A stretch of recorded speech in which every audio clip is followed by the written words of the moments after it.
Bonjour à tous et bienvenue. Aujourd'hui, on va se pencher sur une nouvelle manière, bien plus intelligente, d'aborder l'investissement immobilier.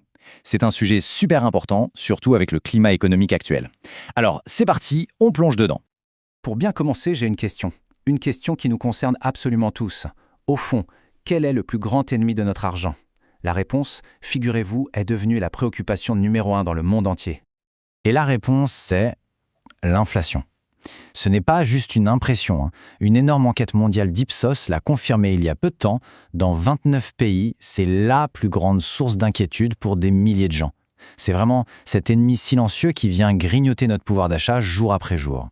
On arrive donc à notre premier point, le problème de l'inflation. Et c'est une véritable course pour protéger son patrimoine. Le mécanisme, en fait, il est tout bête. Quand l'inflation grimpe, la valeur de notre épargne, elle, diminue. Du coup, mettre de l'argent de côté, ça ne suffit plus. Non, pour garder la tête hors de l'eau, il devient indispensable d'investir. Et face à ce défi, qu'est-ce qu'on fait? Eh bien, il y a une réponse qui existe depuis la nuit des temps, ou presque. L'immobilier. C'est la valeur refuge par excellence, la méthode classique pour se bâtir un patrimoine sur le long terme. Ce n'est pas un hasard si beaucoup de grandes fortunes se sont construites sur la pierre. Mais alors, quels sont les obstacles de cet immobilier traditionnel? Parce que oui, pourquoi est-ce si compliqué? Car, soyons honnêtes, même si tout le monde en parle, c'est loin d'être une partie de plaisir. Surtout pour les investisseurs qui n'ont pas des millions à placer, c'est un vrai parcours du combattant. Et ce qui est fou, c'est que même le grand, l'unique Warren Buffett est d'accord avec ça. Il l'a dit lui-même, pour lui, c'est beaucoup plus difficile d'investir dans l'immobilier que d'acheter des actions. Imaginez un peu, les négociations qui n'en finissent pas, tous les gens impliqués, c'est un vrai casse-tête. Pour que ce soit bien clair, prenons une petite histoire. On a deux frères, Ahmed et Hussein. Tous les deux veulent investir. Ahmed, lui, il a 200 000 livres égyptiennes. Avec ça, il ne peut même pas mettre un pied sur le marché. La porte est fermée. C'est simple, il est exclu. Son frère Hussein, lui, a 3 millions. Ah, là, il peut s'acheter un logement. On pourrait croire qu'il a gagné, mais en fait, ses problèmes ne font que commencer. Hussein fait face à 3 gros problèmes. D'abord, ses options sont super limitées. Avec son capital, il peut oublier les biens les plus rentables, comme les bureaux ou les commerces. Ensuite, son risque est maximal. Tout son argent est placé au même endroit. C'est le fameux tous ses œufs dans le même panier. Si ça tourne mal, il perd gros. Et enfin, le troisième problème, et c'est peut-être le pire, le manque de liquidité. Vendre un bien, ça peut prendre des mois, des années, et s'il a besoin d'argent vite, il est obligé de brader son bien et de vendre à perte. C'est terrible. Alors, face à tout ça, est-ce qu'il y a une solution? Une voie plus intelligente? Oui, et c'est ce qui nous amène au ROCS, une méthode qui permet de déverrouiller le marché immobilier. Heureusement, il existe une solution moderne, un outil d'investissement qui a été pensé justement pour contourner tous ces obstacles et qui ouvre enfin les portes de ce marché à beaucoup plus de monde. Cet outil, ce sont les ROCs, pour Real Estate Operating Companies. Alors, qu'est-ce que c'est une ROC? En fait, c'est très simple. Imaginez une entreprise cotée en bourse dont le seul travail est de posséder et de gérer un ensemble de biens immobiliers, des bureaux, des centres commerciaux, etc., qui rapportent de l'argent chaque mois grâce au loyer. Leur fonctionnement est assez simple. Ça se passe en 2 grandes étapes. D'abord, vous avez des experts de l'immobilier qui rassemblent de l'argent pour acheter et gérer tout un portefeuille de propriétés. Ils se construisent une réputation solide, un bon historique de performance. Et ensuite, une fois que ça tourne bien, hop, deuxième étape, l'entreprise entre en bourse. Et là, tout le monde peut devenir un peu propriétaire en achetant des actions. Et le truc qui est vraiment génial là-dedans, c'est que tout le monde y gagne. D'un côté, l'investisseur peut enfin accéder à un portefeuille de biens diversifié géré par des pros, et surtout, il peut vendre ses parts quand il veut. C'est hyper liquide.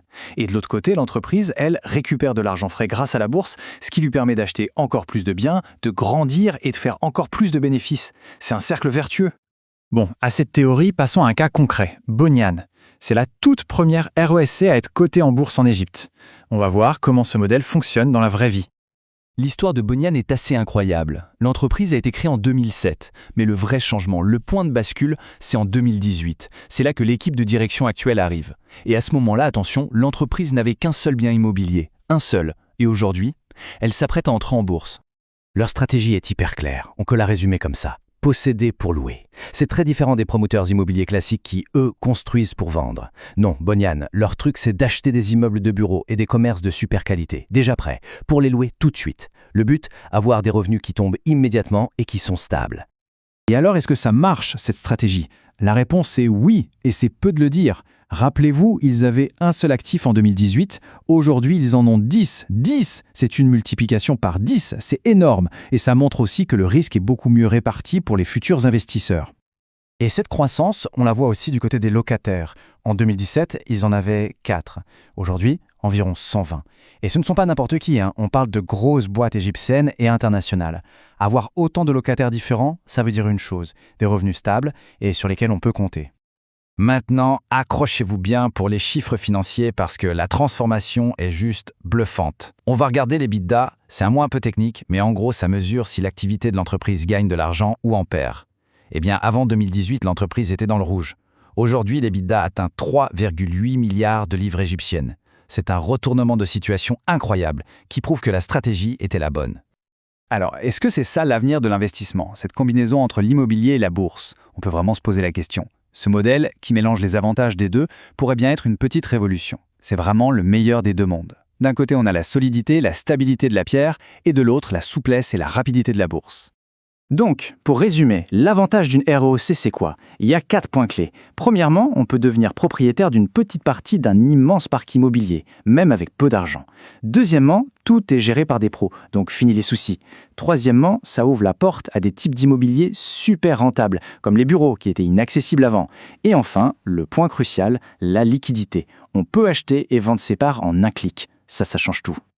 Allez, pour terminer, une petite question pour réfléchir. Celles et ceux qui ont déjà tenté l'aventure de l'investissement immobilier, quels ont été les plus grands défis, les plus grandes galères, et qu'est-ce que cette expérience a pu leur apprendre?